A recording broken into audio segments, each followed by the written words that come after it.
de perfidie, qui fait que lorsque vous épousez aujourd'hui une femme Tutsi, il faut faire attention. Ah bon? Oui, il faut faire attention parce que si vous êtes responsable, et c'est ce qu'ils ont fait avec les chefs coutumiers, les grands chefs coutumiers un peu partout, on vous donne une femme, mais vous allez recevoir un membre de la famille, un cousin, un neveu qui viendra chez vous. De la famille de la femme. De la femme. Et on va vous présenter comme le neveu, le cousin, alors que ce n'est pas un neveu, ce n'est pas un cousin, c'est la personne qui viendra faire les enfants avec votre épouse à la maison. Et on vous dira que non, les enfants naissent Tutsi comme des Tutsi parce que la race Tutsi est supérieure, alors que c'est une perfidie. C'est toujours la perfidie, au Bwenge. Inculquée même chez les femmes Tutsi. Effectivement. Ces informations ont été enterrées.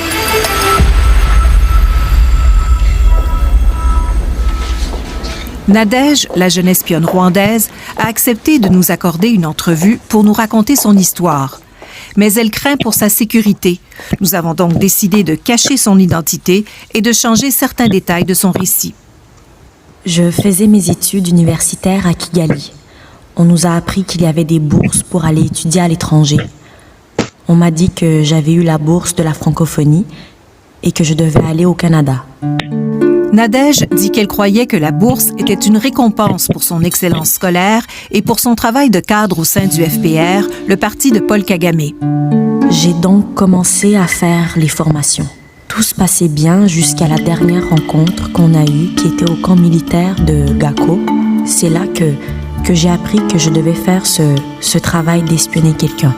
Elle affirme que des militaires donnaient cette formation à laquelle assistaient une trentaine de personnes. La formation consistait justement à comment trouver des informations, comment approcher les gens, comment se comporter, quelles sont les armes à avoir. C'était comme des mises en situation. Est-ce qu'il y avait beaucoup d'autres étudiants comme ça qui partaient à l'étranger avec des missions pour espionner? Je ne sais pas, on ne pouvait pas le savoir. Ce qu'on répétait à chaque fois, tu dois être quelqu'un de discret, de secret. Personne ne le savait à part moi. Même pas mon mari. Personne ne le savait à part moi, même pas mon mari. Personne ne le savait à part moi, même pas mon mari. Personne ne le savait à part moi, même pas mon mari. Personne ne le savait à part moi, même pas mon mari.